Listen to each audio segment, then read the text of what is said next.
Over the past decade, virtually every aspect of China's military arsenal has grown more lethal. This improvement has necessarily affected the military balance with Taiwan.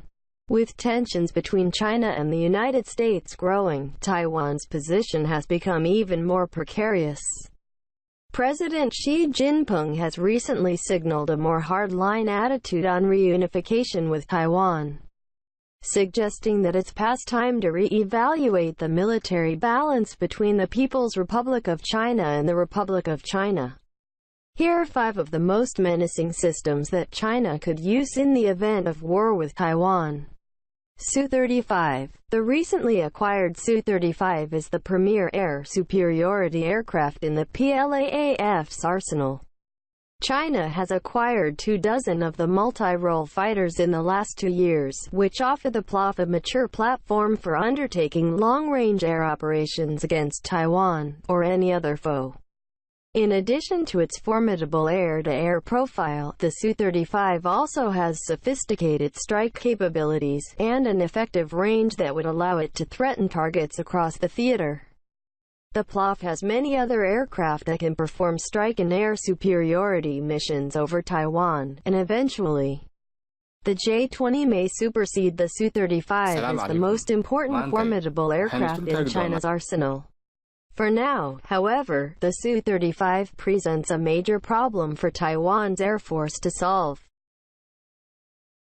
S-400. In 2018, China began to accept delivery of the Russian S-400 surface-to-air missile system, one of the most lethal SAM systems in the world. The S-400 has a maximum range of up to 400 kilometers, which extends over Taiwan. As some analysts have noted, this does not represent a shutdown capability with respect to Taiwan's use of the air, as the effectiveness of the S-400 at long range is limited.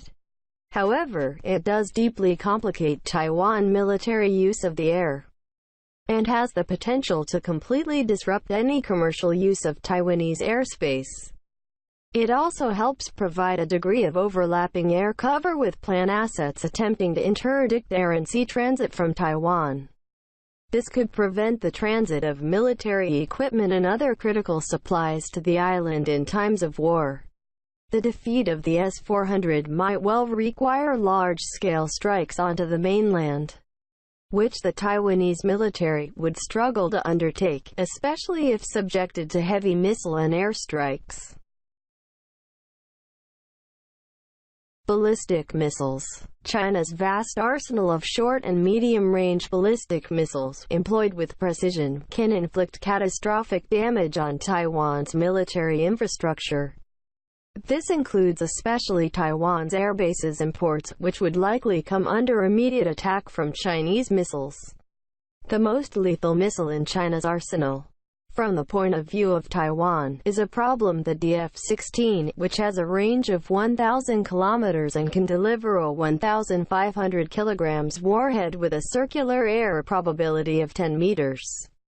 The DF-16 also has terminal maneuver capabilities, making it difficult for ABM systems to intercept. Taiwan has indigenous and foreign anti-ballistic missile systems, but how they will hold up against repeated salvos is an unanswerable question. Taiwan's air defense network will also have to manage cruise missile and manned aircraft sorties. Taiwan can further harden air bases and can disperse infrastructure, but Beijing probably has enough missiles to make this only a short-term answer.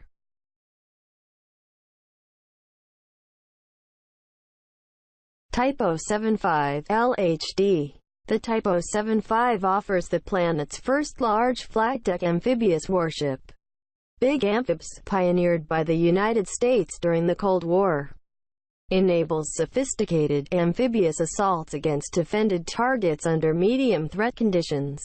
At 40,000 tons, the Type 075 will be similar in size to the largest American amphibs, but will not share the air defense and strike mission that those ships have undertaken. China does not yet possess a VSTOL jet fighter, although the first ship has yet to see service.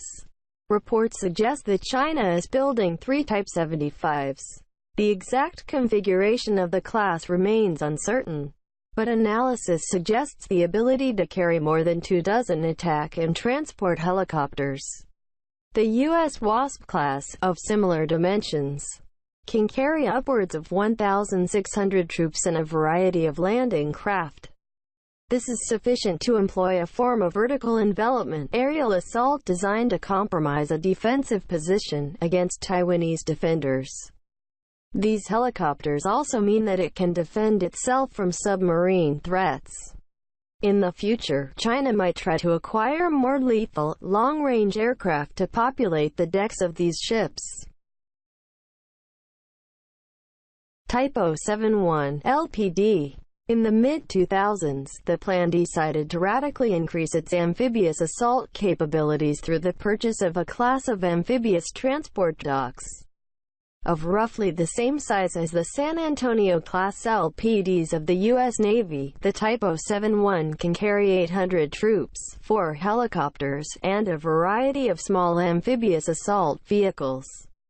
Although the ships have only minimal defensive capability, plus a 76mm gun that could conceivably be used in an emergency gunnery support context, they can make 25 knots.